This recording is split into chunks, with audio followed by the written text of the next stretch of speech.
on this episode of Rebel Spirit Radio.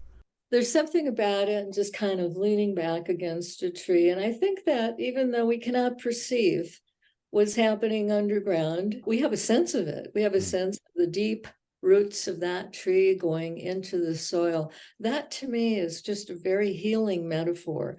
And the branches of the tree reaching up and into the sun and producing, and photosynthesis occurring, producing the sugars, giving base to everything that we need to be sustained. So in some way, it's like the Great Mother.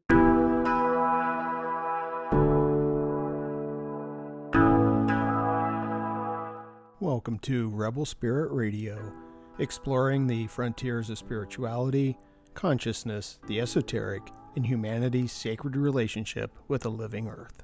I'm your host, Nick Mather, and in this week's episode, author Judith Polich joins me to discuss her book, Why Can't We Be More Like Trees? The Ancient Masters of Cooperation, Kindness, and Healing.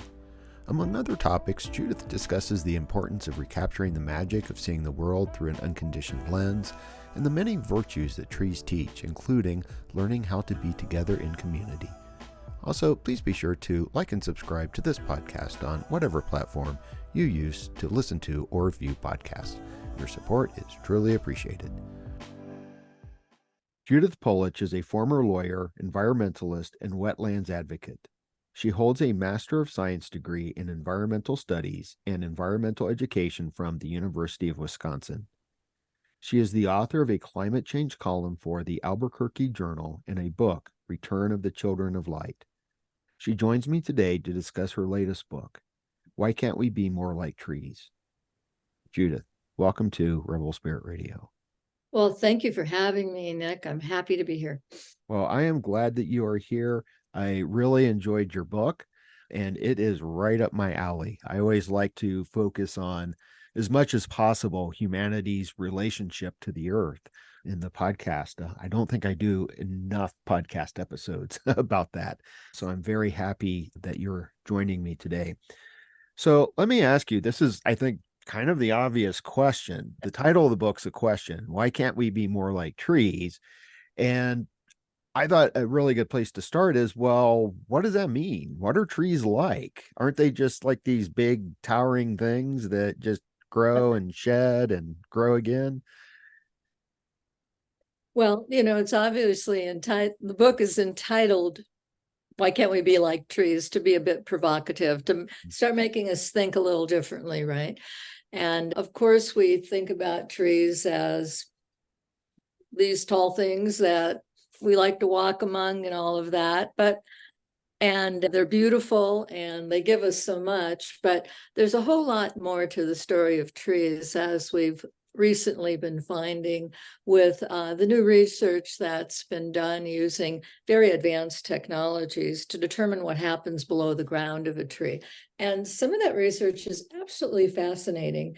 It turns out that trees are very cooperative. They share resources. They work symbiotically with the fungal kingdom, both for transfer of food to the fungi, but minerals and water, and in some cases antibiotic-like things from the fungi to the trees.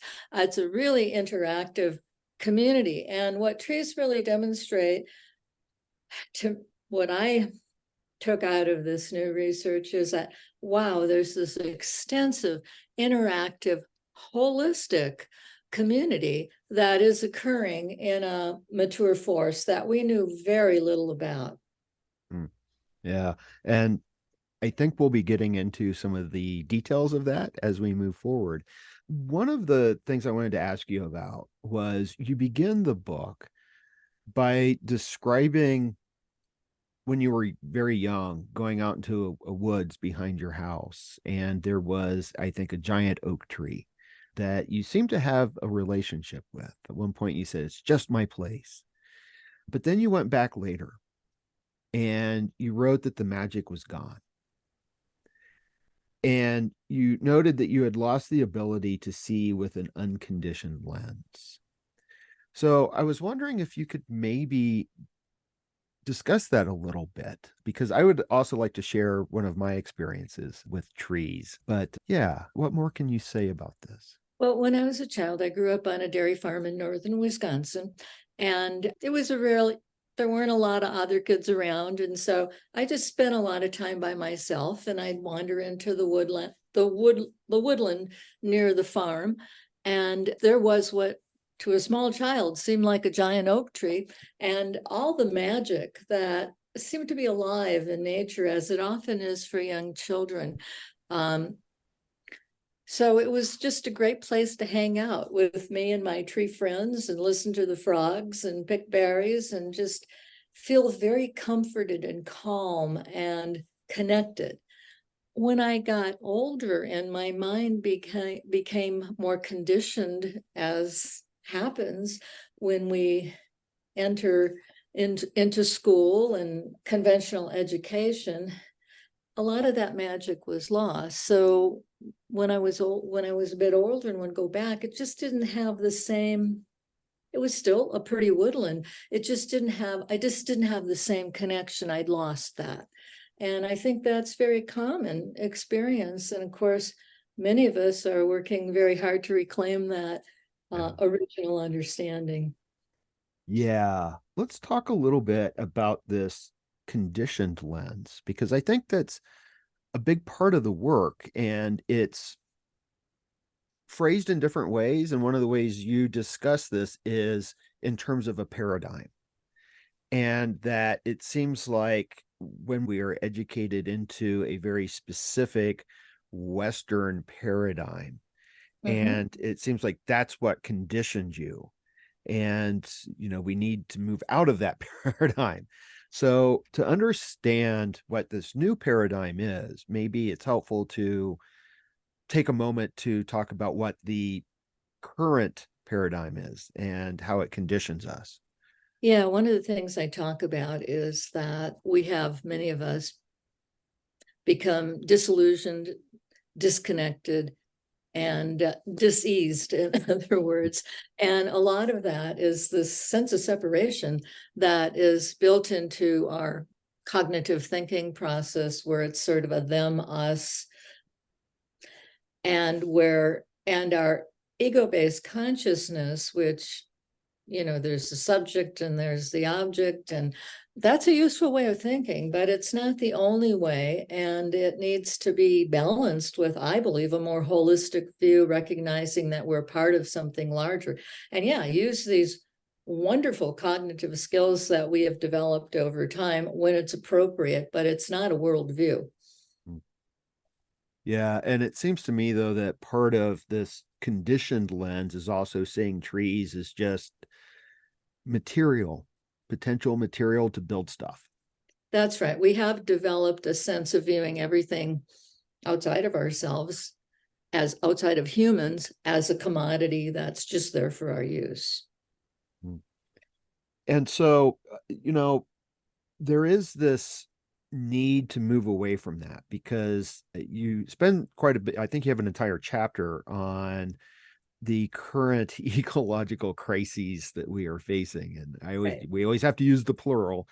And that's why we have to move beyond where we are. How do you think, because I know you've got a background in environmental education, and I'm curious about this. How do you think we can get people to, how can we educate people along these lines? Well, one very important thing is just get people out in nature, Mm. and because nature kind of does it for us if we can just spend more time in the outdoors in calm and quiet natural spaces. Something happens. First of all, we start letting go of the stresses of our daily existence, and most people's lives are very stressed. And then there are deeper levels of which, in ways that nature can bring us back into balance. We know that just by the smells Mm. of nature and what we breathe in, that chemically, that there are healing components to that. And but I think there's something else that happens, that is quite important. And the more time we spend in nature and just focused on what's around us, we drop what's called the executive function of our mind. That's the part of our mind that's always thinking and going here and there and planning and whatnot. And that softens. And as that softens, another part of our mind comes forward, which is called the default mold. And basically, that part of our mind is more holistic, naturally more holistic. So we can begin to see and perceive things in an entirely different manner.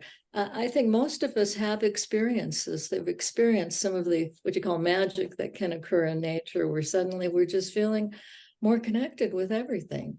So that's one way. Okay.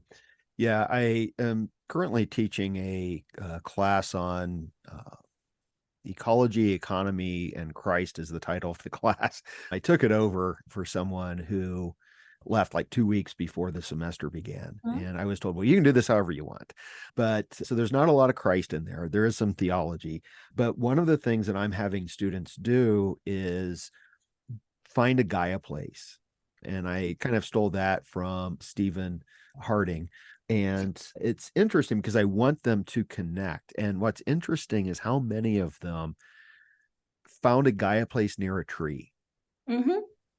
And it just seems like there's something that draws us to trees. Absolutely. I mean, and it doesn't have to be a big giant tree. I mean, when I was a young person, my big oak tree was really a pretty small oak tree. Now it's a pretty big oak tree. But there's something about it and just kind of leaning back against a tree. And I think that even though we cannot perceive what's happening underground, we have a sense of it. We have a sense of the deep roots of that tree going into the soil. That to me is just a very healing metaphor.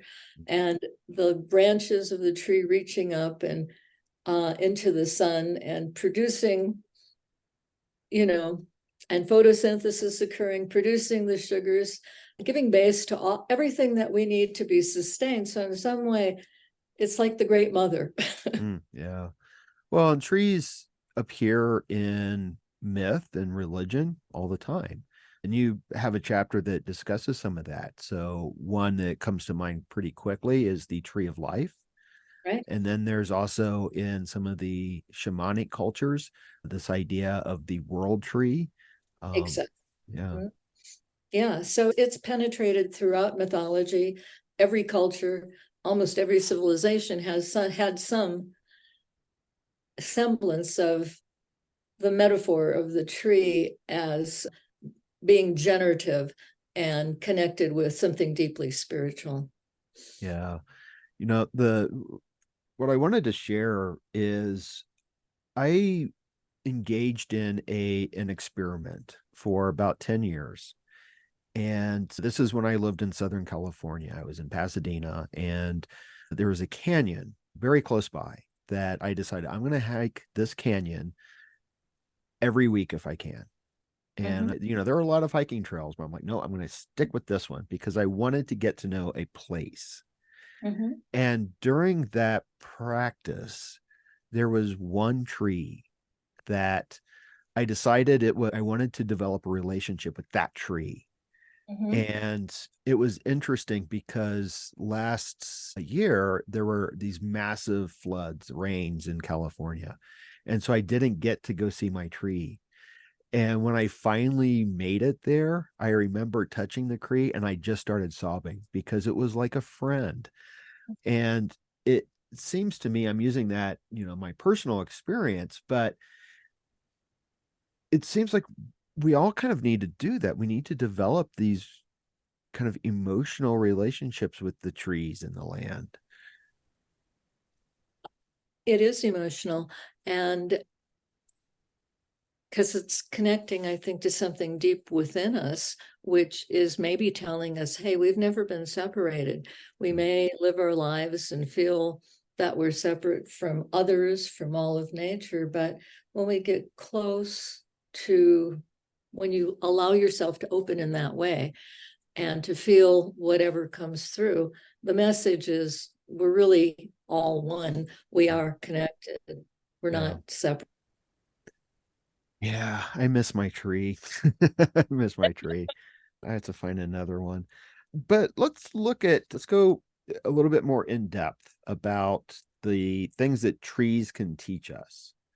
And so I thought that uh, some of the science is interesting, and some of it I've seen headlines, but I'm also looking for these things. So let's start with communication. And I think that also connects to interconnection, perhaps. But the phrase that I've heard or seen in headlines is the world, what is it? The World Wood Web? Worldwide wood. Wide Web. Yes, that's it. Right. That's Susan it. Simone, the forest ecologist who first began to do this research to show us this interconnection between the fungal community and the trees, plants of the forest, and it really grasslands, everything is interconnected with a network of the little fibers that come off of the fungi. Well, there's a lot going on there. There's information being passed back and forth from the tree roots through the fungi to other trees.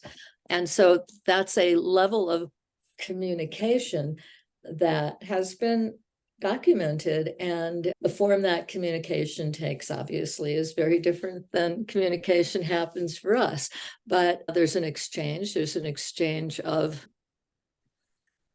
not just information, there's an exchange of food. The sugars from the tree are feeding the fungi. The fungi are giving back what minerals and the necessary things that trees may need, nitrogen, things like that, water. There's information that is exchanged among different parts of the tree network in terms of necessary defenses that they need to develop in case of some kind of predatory invasion or something. So there's a lot going on, and there's a lot of different types of communications that happens between systems underground that we weren't aware of. That's one level of communication that happens with trees. There are many others, but just within those interactive below ground networks. I mean, we didn't know what was going on in the soil because, of course, we couldn't see it.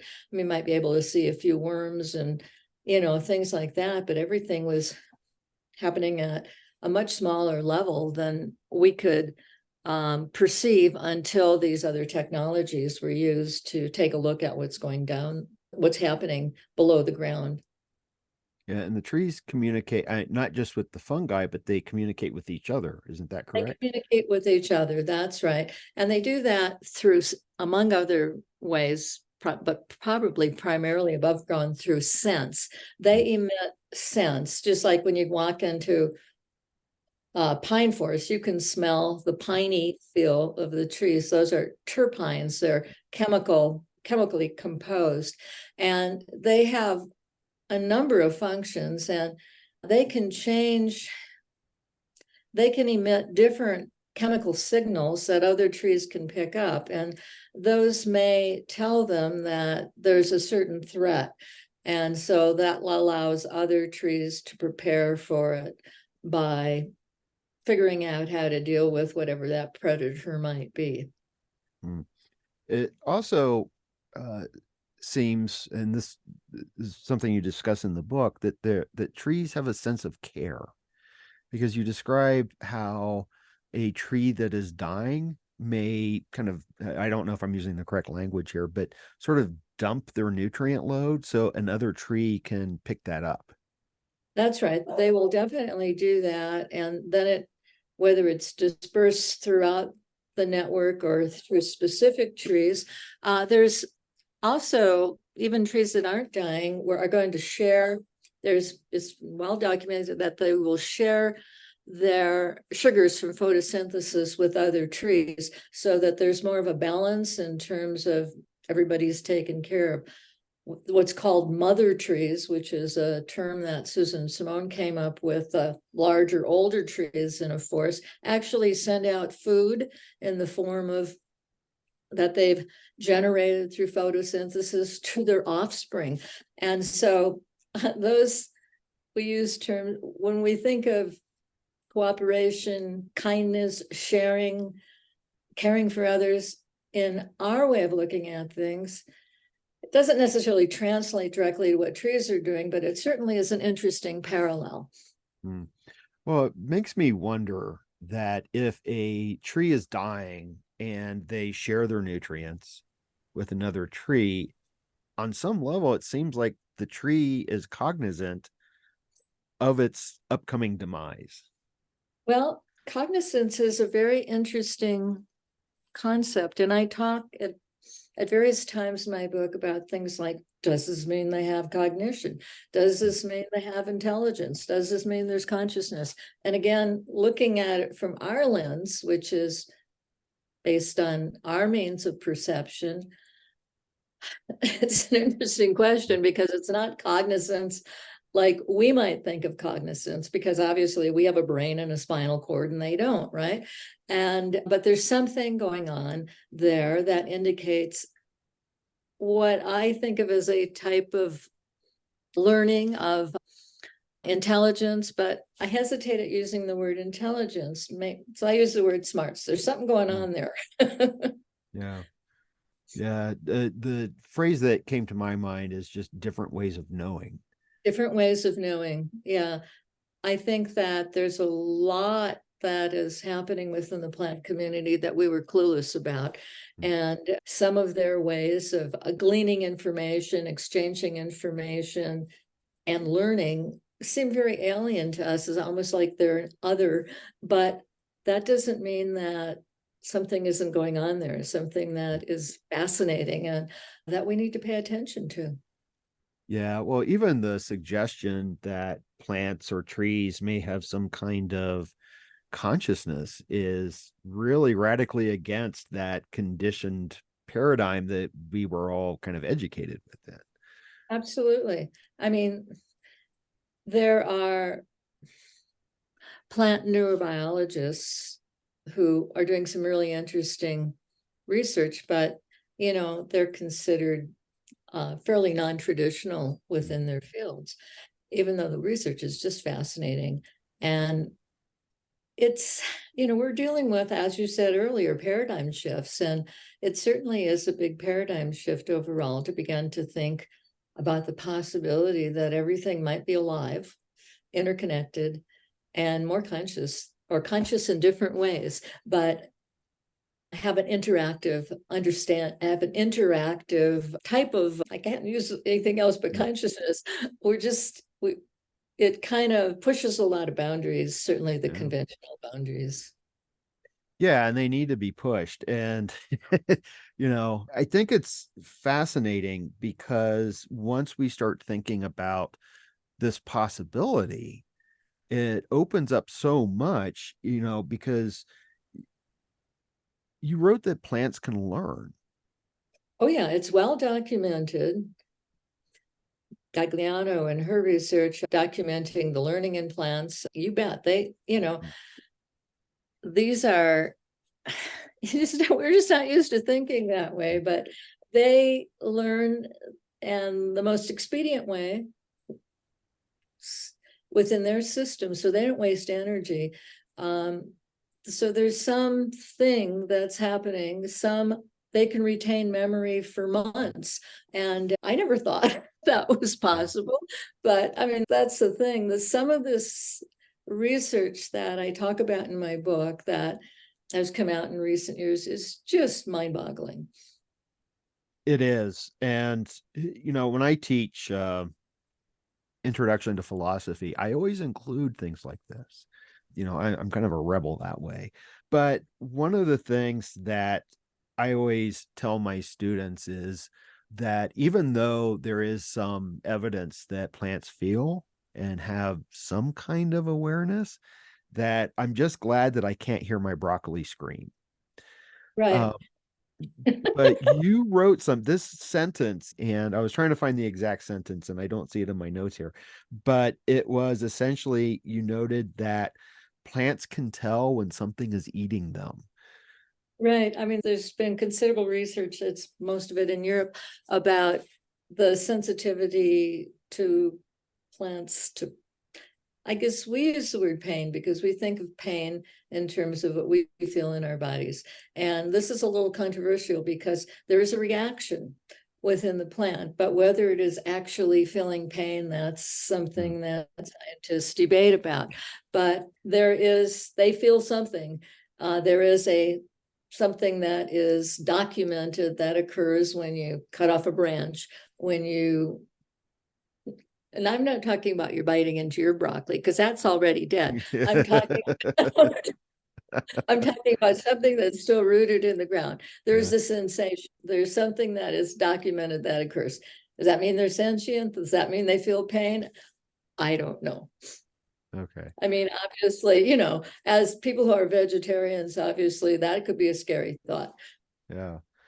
Yeah. Well, I'm so glad I can't hear my broccoli scream because that's just, oh my gosh. Yeah. No, but that sentence is going to haunt me. So thank you for that. Well, you don't discuss anything like this in the book, but it still is pertinent, I think. And I am curious, I would wager that someone has done some kind of experiment along these lines. But I remember a radio interview I listened to probably about 12 years ago. And there was a scientist that had set up, I don't even know what to call it. It was at the Museum of Art and Design in Los Angeles. I think it's the Otis Museum of Art and Design. But she had all these plants set up and she had sensors connected to the plants. And I think other people have done this kind of experiment. But the sensors were then, they were connected to the plants, but they were also set up so that the signal would go through a speaker. So you could actually hear the sounds of the plants. And what I found so fascinating is this, and this is along the lines of the plant consciousness in a sense, is that she said that if you were to go up to the plant with a pair of scissors with the intention of cutting it, that would register. But she also noted, she goes, but if you go up to the plant with the scissors, but you have no intention of cutting it, you don't get the same effect. Well, that's really interesting. Yeah. So it almost seemed like the plant was aware of the human's intention. That's interesting. Plants have a lot of senses that we don't have. So they have different modalities in terms of bringing information into their systems. And I think that hasn't been explored maybe as much as it could be, but it doesn't entirely surprise me, though. I don't know what to make of that, frankly. Yeah. Well, and it was interesting because I don't know that she knew what to make of it. And the interviewer asked her, why are you doing this in an art museum? Why aren't you doing this in the lab? And she's like, no one will let me do it in a lab. Right. That she had to do it at an art museum. Right. I mean, obviously, we know that science is extremely structured and very specific about how new information permeates through scientific understanding. There's a lot of reviews, a lot of debate, and before something is accepted as scientifically valid. I mean, that is the scientific system, and I think it's a valid system, but there's enough research that has been documented and proven again and again that something's going on within the plant community that we didn't quite understand, that I feel we're making progress in deepening our understanding. Yeah, for sure. Yeah, I'm just curious if anyone has thought about, doing a similar experiment with trees in a forest, hooking up sensors to those leaves. I mean, I understand the necessity of going underground to see what's happening there. But would be curious to see if there was any other kind of communication above ground. Yeah. I'm not sure. Yeah. Basically, I think that the whole idea of plant sensitivity, plant neurobiology is pretty underfunded. And so that is part of the problem, that we're not focusing on it as significantly as might. Yeah. Well, I think because many people still see trees as just wood, or, That's right. uh, lumber, right? So I'm also interested to go back to something that you had mentioned, because this is really important. And it's another one of those phrases that you see in headlines. So people may be a little bit familiar with it, but it's the healing quality Mhm. of trees and how we can heal by being in nature. And the phrase that I think, or the term that a lot of people may be familiar with, is the idea of forest bathing. Absolutely, that wonderful Japanese practice of spending time just walking in nature. And then the research that was done and how that actually changes things within the human body the more time we spend in nature, and how our stress levels go down, our cortisol level goes down. And we also there's an increase in what are called killer cells, in other words, cancer producing cells and whatnot, because we're breathing in as it turns out, the smells of the forest are having a physical effect on our immune system. So there's lots of, as I said previously, lots of layers to this, but we can improve our health, not just lower our stress levels, but many levels of our health, strengthen our immune systems by spending more time in nature. Yeah. My canyon helped me a lot because I would go there when I was also working on my dissertation, which was probably one of the most stressful things I've ever done in my life. But just spending that 4 hours or so every week at that canyon just helped keep me sane, I think. Absolutely.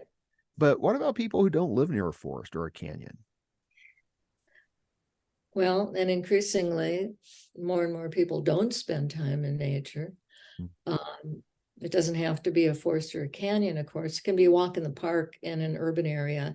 And if little pieces of nature are built into more urban areas, it's much healthier. There's lots of studies that have been done about the health benefits of having trees in urban neighborhoods and a little bit of nature here and there. So you don't have to go way up in the mountains, get away from everybody. You can have the benefits of nature just in your backyard or in a neighborhood park. There are even studies that have been done where people who are recovering from surgeries and whatnot, if they can look out the window of a hospital into a natural setting, they actually heal faster. Yeah, I found that fascinating. You had mentioned that in the book, and I think it was someone looked at people who had abdominal surgery and that they healed faster if they at least had a view of a tree. Right.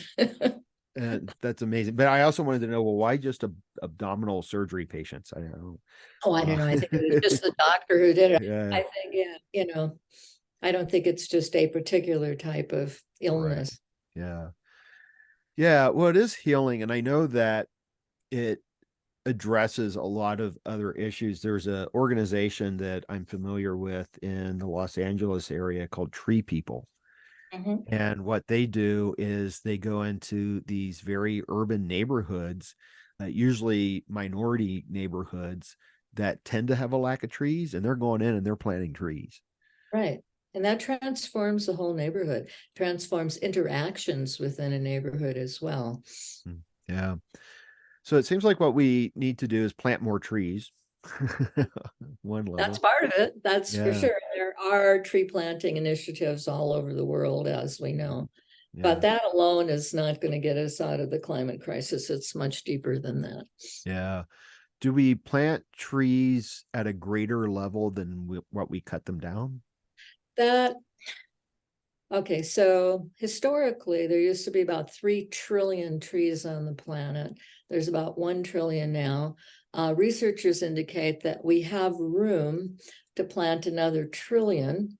We're losing trees also rapidly from forest fires and things like that, not just commercial use. Trees take a long time to grow. I mean, so it's not like you're going to get immediate carbon sequestering benefit if you plant a little tree. It's going to be 20 years before there's a significant benefit. So it's a big part of the climate solution. It's not the only thing, that we can do. But what's interesting is that countries around the world have massive tree planting efforts. I mean, some countries, they'll plant 1 million in a few days, they just get everybody engaged. And it's a wonderful thing, and it takes people into nature, but it's a long, slow process for it to have an effect on concentrating carbon. Yeah. What else can we learn from trees? Yeah, I'm just going to leave it like that. What else can we learn from trees? Because we've talked about caring, and I think they have a sense of kindness, perhaps. I think you mentioned that in the book. Well, certainly they're cooperative in terms of I think trees it's a community, and it can teach us some things about learning how to be together in community with a community of life, because it isn't just trees helping other trees. They're supporting a whole ecosystem and helping that ecosystem work in a more balanced way. It's kind of endless what we can learn from trees, frankly. And I think part of what we need to remember is that we wouldn't be here without trees, that without trees and plant life, this planet would look like the moon. There wouldn't be any soil that would have been created. We wouldn't have developed an atmosphere. We wouldn't have a place that is rich in oxygen. We wouldn't have anything to eat, because everything on this planet comes from the plant community, all forms of sustenance for us, for all other animals, and for even the fungal community. So they're kind of like the foundation of life on this planet. And it's so easy for us to forget that and to become self-focused in terms of our immediate needs and interests, and forget how the whole complex ecosystem that we're a part of works. Yeah. Well, it brings to mind something that you discussed early on in the book. You made the observation that we can no longer think of trees as an individual plant. That's right, because they're truly a community. And I think that's the best way to think of them, a community that we see on top of the ground, but that we have to have an understanding that goes deeper into the earth, and the whole ecosystem, much of the ecosystem is below the ground. Yeah. Well, and this is, I like that idea for a number of reasons. One of the things that I have my students doing, and again, this is at a Jesuit university, and I have them focusing on two things. One is their home, and then the other is this Gaia place. And one of the questions that I asked them to kind of think about in both was, well, who's your neighbor? Mm-hmm. And I think that when you look at a tree, it's interesting because I was trying to get them to recognize, well, there are all these little insects going around. If you dig a little bit, you'll find worms or, grubs or something. You've got the squirrels living in the trees. You've got birds living in the trees. And all of them share and contribute to the flourishing of each other. That's right. That's right. So it's interactive, interconnected, and they're all part of a larger whole. I think that's a basic lesson that is important to all of us. And so I like to think of trees as an important archetype, help us formulate our thinking. Yeah. Yeah. But yet so many of us don't have the time to go out and hike a canyon every week or even see trees. I think we appreciate them. It's interesting being back in Colorado because I'd been in exile for like 19 years in California, and you don't have really a lot of trees that drop their leaves. Right. So it's really interesting to be back to see that. And I think some people will notice that. I just wonder collectively this shift.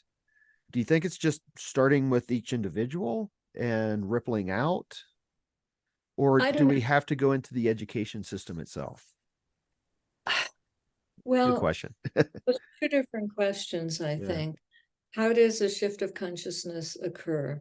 Many of us think it might be a collective phenomenon rather than just an individual phenomenon. But of course, we have to go within. We have to look at our own beliefs and behaviors. But I think it's something that also happens within the larger scope. So Okay. as consciousness expands, it Yeah. doesn't just happen within the individual. I think it Right. happens within the larger whole, basically. Yeah. Yeah. Yeah. And maybe it was a little bit unfair to ask the question the way I did, because I think I agree. And if I understand correctly, it is that if we think in terms of just the individual, it has to be both. It has to be the individual and the collective, Right. and they work together. Right. And it's not just the collective humanity, but the collective of everything that we have to kind of get at. I'm curious. I wanted to ask you this. You went through a couple of terms in the book that are a little bit popular. So, for example, one was an integral ecology. Mhm. You also refer to ecocentrism. Right. Integral ecology, I believe, came from Pope Francis in one Mm. of his directives on climate change, the first one.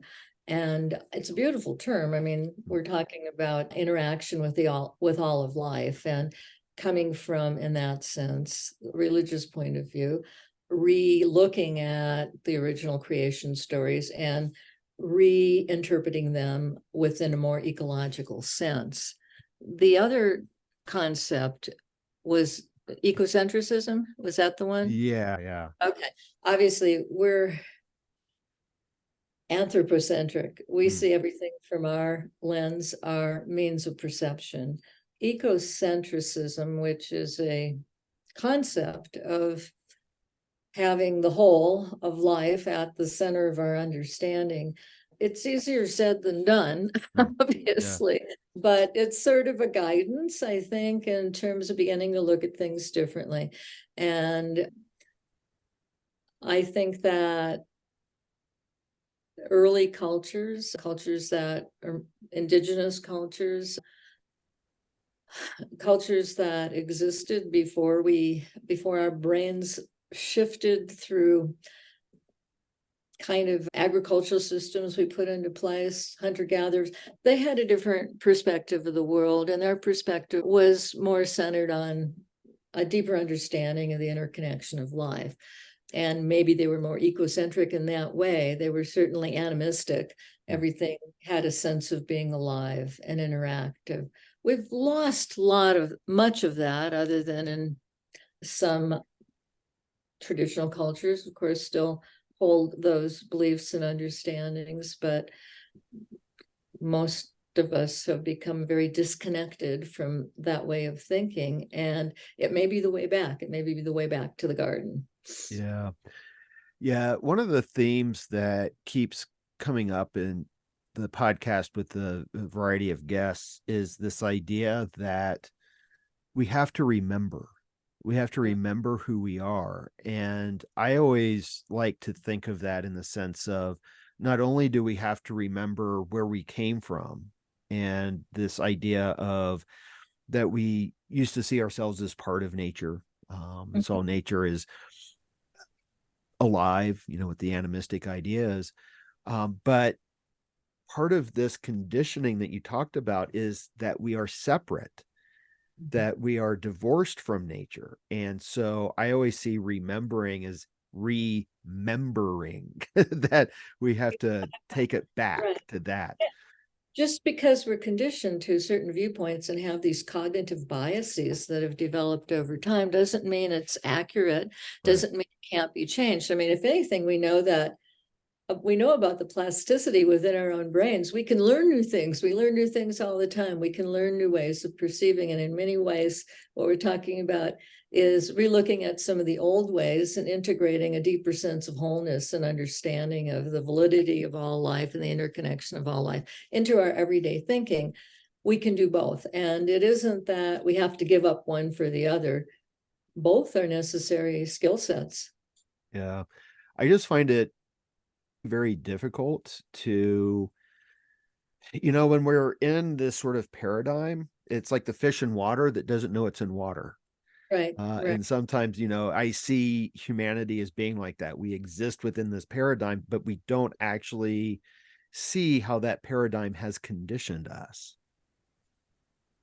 I think that a lot of us have spiritual practices, and I think that helps us to step out of our external reality and into a deeper inner reality. And I'm not saying the spiritual practice in itself is necessary, but I think it's a helpful tool to hold on to a sense of wholeness as we walk in the world. Yeah, well, it seems to me, I mean, and this is just my opinion and coming from my own experiences, but when I connect to the natural world and feel that sense of belonging and wholeness, that is spiritual to me. Absolutely. Absolutely. And I mean, it was certainly my first deep spiritual connection. It is for many of us. And it's one we can keep returning to again and again. And in my way of thinking, as it has evolved over time, there's really no great separation between getting there through nature or getting there through an esoteric or a spiritual practice. It's all bringing us back to a whole. And it does have to be approached individually. You have to put some attention into it for it to happen. Yeah. Well, going back to this ecocentrism, I wanted to ask you, because you wrote in the book that you're not comfortable with that term. I don't know how to apply it. I mean, what does it mean when I go grocery shopping? What does it mean? I think that I like better the more indigenous perspective of relation. If we're going to harvest something, if we're going to hunt something, we do it out of a deep respect for the interconnection of all life and hold that as our value, because obviously we have to eat and we don't photosynthesize. We have to go out and hunt and gather in whatever way we can. So it's a question if we do this unconsciously without regard to the rest of life, or if we do it respectfully. So that is, I think, a better way for me personally to handle that. Yeah. Well, and this is something that is one of my abiding interests, is this idea that nature can teach us, that nature, and not just teach us on a material level, but can teach us morality in a sense. And the morality that I see is always in the virtues. I mean, part of what my book is about is looking at old narratives, old stories we tell about ourselves that no longer work, that no longer have survival value, and looking at what some of the new emerging narratives are. And those are the narratives that guide us and help us how to be in this time of transition, in this time when our planet is so threatened by our thoughtless interaction with it. So we obviously need something new, some deeper sense, and we maybe don't have to look a whole lot further than nature itself as we deepen, and science, both science and religion are leading us to these new connections and understandings, which is, I think, what I find so powerful and so helpful. Yeah. Well, and it's what I see is the lessons that we can learn from trees. And what comes out is, and we've already mentioned some of these, but, kindness, connection, care, intelligence, Yes. Something's going on. Yeah. Well, and I think that you brought up something that's really important, is to develop these senses of respect and gratitude. Exactly. I mean, there's this dichotomy between the part of us that is so self-centered and ego-based and the part of us that can expand beyond this and take in a larger understanding of our community and where our life comes from. So it's pretty hard not to have a sense of gratitude for all of that we're given here. Yeah. Well, and it seems also that if we think about trees and other plants as being alive and having an intelligence, that when I sit down to eat my broccoli, that I show that gratitude and respect. and Right. kind of give thanks to it. Exactly. I think that is part of how we hold the interconnection, is by recognizing that we're part of this larger whole and that we're grateful for all of the contributing parts. Yeah.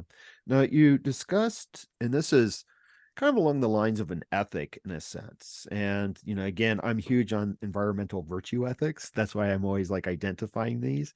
But you also noted another possibility, which is developing a kind of contractual relationship.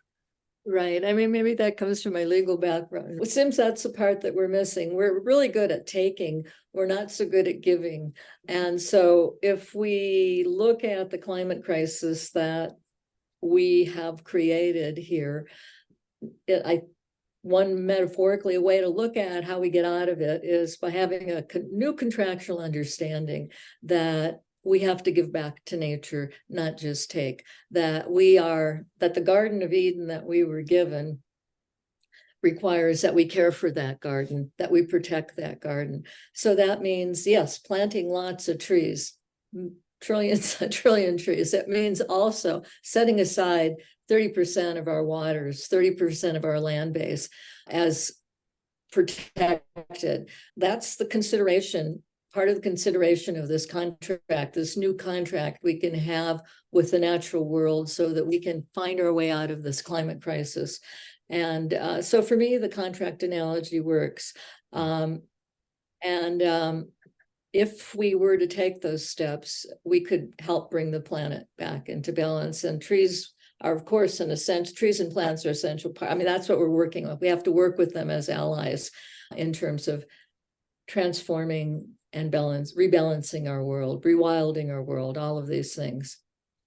Yeah, it's a rewilding, but also returning magic to the world, in a sense, I think. So I do have a couple more questions for you, but one is, you begin the book with your magic oak tree in the woods behind your house, and that pretty early on in your college career, you went back and the magic was gone. And I'm curious, have you ever gone back? Has the magic returned for you?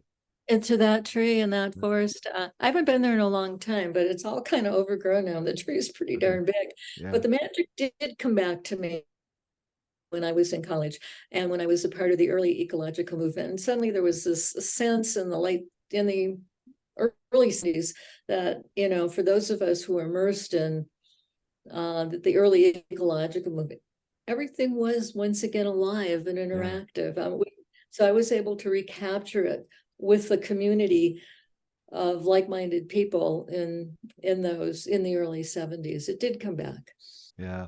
Well, and it seems like it kind of died away for a little bit, but now it's roaring back. And I think a lot of it's out of necessity.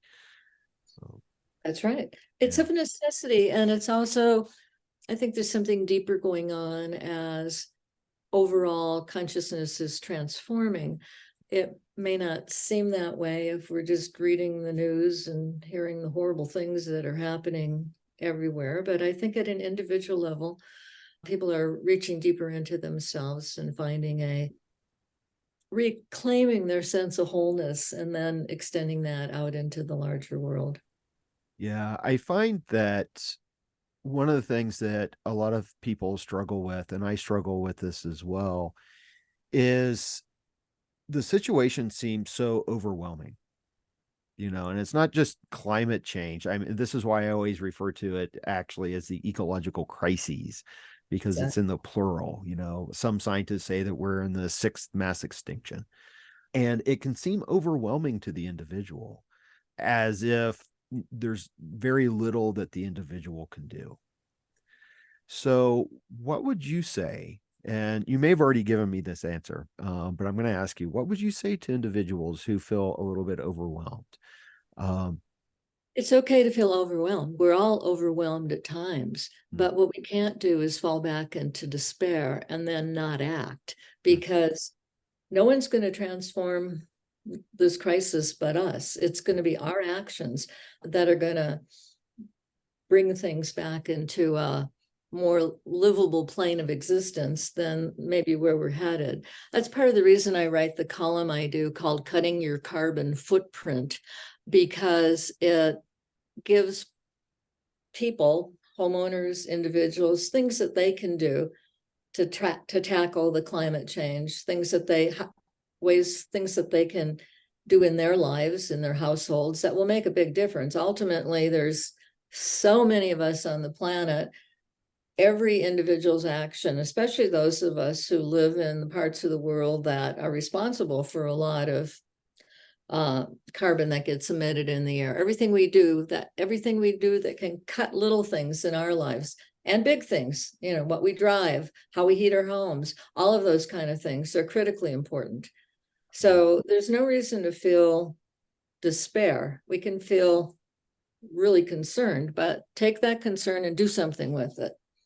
Yeah, I think that I'm trying to figure out how I want to say this. I think part of the overwhelm is that I agree with everything you just said. And I have tried for as long as I could to be as environmentally friendly as I could. But the overwhelm comes from the fact that when we look at what's producing all of the carbon, it's not necessarily individual households, but major corporations and the military and things like that. And that's why it feels a little bit overwhelming, because it's like, well, my individual actions, while they are important, in order to stop this, I have to stop the machine. Both are important. Both are Yeah. important. The two of the biggest sources are the cars that we drive and the fuel that comes out of those cars. So the faster we can convert to hybrids and electric cars, that's critically important.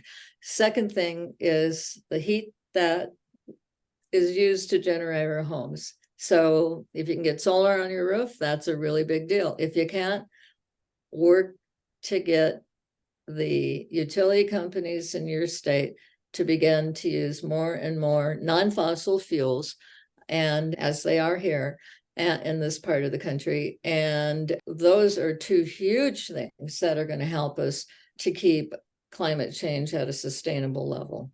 Yeah. So it does come down to individuals. Yes, it comes down to policies. And in terms of corporations, we're the consumer. Corporations wouldn't exist without us. So you can bring about corporate change by your buying habits. Yeah. Well, I always try to remind myself of something that Thoreau wrote, which was "Let your life be a friction to the machine." Yeah. So I think I know the answer to this question, but I often like to ask my guests when we're discussing our environmental situation, do you have hope? I do. I have to have hope. I mean, I get up in the morning and I do my practice and then I read the paper. Yeah. And so the world enters in pretty quickly. And then I have to balance within myself the reality of what's happening out there and what I feel we can do to, I don't want to use a trite phrase, but it is maybe trite, hold the light and bring that light into a larger, fuller sense through our actions and activities and how we might influence others. I have to have hope for the future because I love this planet. I love its life forms. I love everything about it. So I have to have hope. For me, it's not a choice. Right. All right. Very good. Yeah, I agree. I think we have to have hope, but I think we also need all these other virtues that the trees can teach us, the Absolutely. Gratitude and respect and the kindness and the intelligence. I know that we are pretty much out of time here, but let me ask you a couple of questions. One is, what are you working on next? What's coming up for you? Well, it's I'm exploring the idea of resilience. I mean, a lot of people are. It's a huge word right now, right? And resilience from the perspective of how we hold on to hope, how we hold on to continuing to do service in increasingly challenging and chaotic world. And so that's one theme I'm exploring. I'm also, through my column, which is an ongoing look at things that are evolving in climate change research, keeping my foot in basically, and trying to take what sometimes are complex ideas and put them in a more simplified form so that people can understand, what does this mean for me?